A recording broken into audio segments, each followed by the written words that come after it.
And hello again, and here we see my Ducati bevel drive MHR from 1981.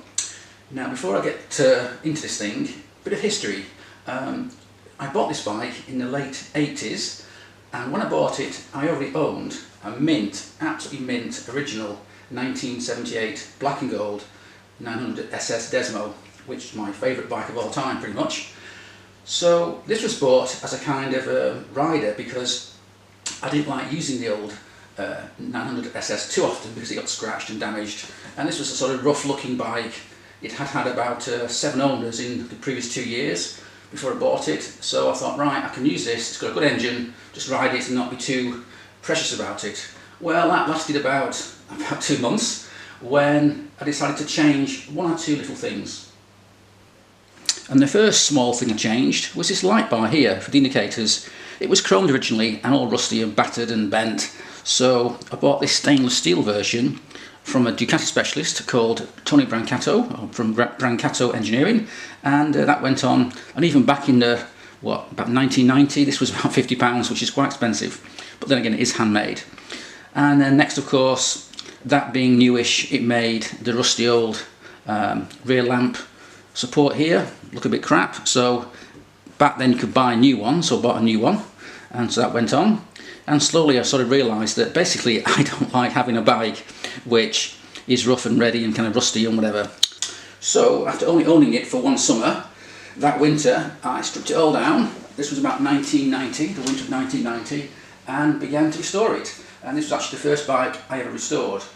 Prior to that I just done some simple maintenance on bikes, but I never really owned an old classic bike that needed to be restored. Anyway, this was before the days of the internet, which made everything very easy, and it took about 2 years to finish this restoration. I mean, the main problem was finding the parts and being sure you got a good guy to do some work. I mean, I think the decals came from Australia, would you believe? And back then you got to write a letter, put it in the post, wait a few months for it to return, and so on. So it all took a long time. However, I did have a few good things happen because back then I worked for Massey Ferguson, who built tractors, and they had their own chroming plant. So all the chrome on here has been redone to industrial finish. It's a bit old now, I guess, but it's still absolutely mint. That was done for free, so I can't argue with that. There are a few non-standard things about the bike, but that's because I'm not really a rivet counter anymore. So for example, this breather tower top here, the original bike had a little plastic cover here at the top, which I thought looked a bit rubbish. So a friend of mine, Tom, made me this in stainless steel. It's quite a detailed little thing, but it took a lot of hours to make. So yeah, overall, I finished it after about 2 years or so, and then I never rode it because it was so immaculate. I just thought, well, I've got other bikes to ride, I'll just keep it looking absolutely mint, at least for a while.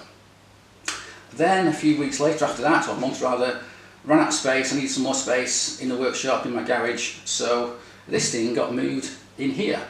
That was about 20 years ago, and it's only moved about 10 feet since then because I had to redecorate, so it moved temporarily outside. Then it came back in again, and it's just sat here ever since. Now the engine has been fully polished and prepped, should work okay, and during those 20 years it just sat here, and occasionally I'd just spin out the wheel, make sure that was running free, spin the tyres around a wee bit. And the good news is, because it's only kick-start, you can just walk past every now and again and give it a quick push over, look. Whoa. Just like that. That compression. Yeah, just to make sure everything's spinning around inside. The engine though has no oil in it, apart from a little bit at the top end. Battery's got no fluid in it. My cylinders and brakes have no fluid. So after about 20 years, I'm not sure what state things like the seals will be in. You know, so it really needs to be looked at again before I can put it back on the road. And of course, another thing I'll need is some new tyres. These are probably, should be in a museum. These are Pirelli Phantoms from God knows when, about 1990, who knows, even before then. And actually quite narrow, they're only 110 by 90 at the back here, and probably, what, 190 at the front. 18-inch of course. So they'll need to be replaced by something a bit better. They're actually not even all that worn, but as I say, they're bloody old. I don't know, there might actually be an age stamp on it somewhere. You can find out how old they are. Just a second, let's have a look. Wow, I can't see. But yeah, I suspect these are about 30 years old, so I'm not going to risk my life on these things. and actually probably don't make these sizes anymore, certainly not in phantom mode. They do actually make a kind of classic replacement with this kind of style of tread pattern these days, but not in this size, unfortunately. So I'll probably go for some A1s, some AM 26s, something like that. Road Rider, I think they're called. So yeah, that's something else I've got to do, which means taking the wheels off. Not easy because it's got a fairing and it's difficult to support the bike. So that might have to wait until the bike's not here. Perhaps it'll go to my mate's workshop and they can do that for me. And therefore this bike's really been just a big ornament sitting here in my living room for the last 20 odd years. However, the good news is, over those 20 odd years, its value's gone up quite a lot. Looking back, I bought it in about 1989 and it cost me, I think it was £3,500, which doesn't sound a lot now, but back then I could have bought pretty much a brand new sports bike at that sort of amount, for that sort of value. Then when I decided to restore it, I spent 2 years and about £3,000 on the bike, and as I say, this was the first one I ever did. The paintwork obviously I didn't do, and what else I didn't do? I basically just did the assembly, took it all apart, got everything fixed, replaced, re-chromed, whatever, and then put it all back together again. And it's pretty much, I've tried pretty much to put it back precisely how it was. So even the wiring, while not being perfect, some of the wires do go in a sort of odd place, and I could have improved it, but I didn't. That said, I'm not quite a bean counter, so, or rather, that said, I'm not quite a rivet counter, so the exhausts are now stainless steel Contis rather than the original rusty Silentiums. What else is different? Everything on it that I can make is stainless steel fasteners, so all the nuts and bolts are stainless steel, and I've got some quite expensive small additions made by Brancato Engineering, and for example the hoses are braided rather than being original because it works a lot better.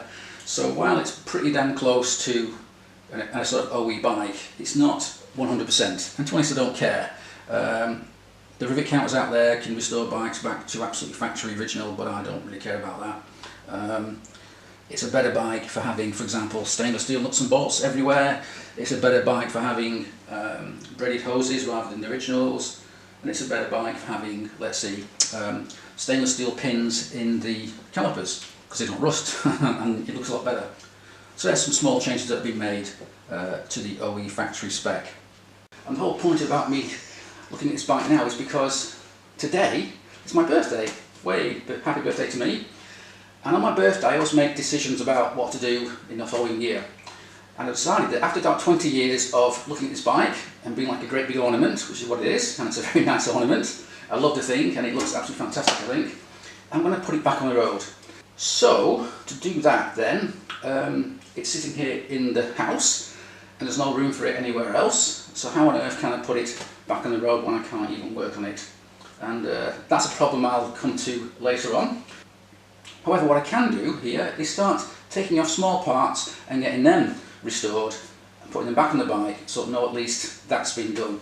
And the first part of all that is to take off the brakes, master cylinders, and get them rebuilt with new seals and possibly even new pistons as well, because I don't know what state they're going to be in after such a long time. And so today I'm just going to try and find a space to remove the rear calipers, front calipers, master cylinders, and obviously the brand new lines. I mean, they're empty, so they should be fine. And then we can make a start on restoring those parts. And so that's what's next. And now here we have the rear master cylinder off the bike, and also one from the front. No problem with those. And also removed the front two calipers here and here. And I think you can see, hopefully, how I've replaced the original pins and spring with aftermarket stainless steel versions. Not cheap, but I think they're worth the price since they don't rust and you can fit them and forget them. Also, you might notice how the anodizing's faded differently on both sides. That's more kind of golden than that side. That side, of course, being the side that you tend to see on the outside of the bike. So maybe that's getting more sunlight on it, I don't know. The problem you've got with these things is that it's very difficult apparently to replicate this anodized gold finish. People have tried, you sort of remove the anodizer, you can do that chemically and then get them re-anodized gold, but apparently it never quite works for some reason. You can get them painted or maybe even coated in some high temperature finish, but again, it's never quite right. So in my case, even though I do want it to be absolutely perfect, I think for now these can stay as they are, and one day maybe if I win the lottery I might buy a brand new pair because they're still available but not cheap. So now I've just got to remove the rear caliper because it's a bit tricky to get at with the caliper being on the side against the wall. But that's what's next, and when I've done that we can then take these away and get them broken down and have a look at the state of the seals and the pistons inside here, and if they're too corroded or damaged in some way from being left unused for so long, then they'll need to be replaced. Anyway, that's what's next.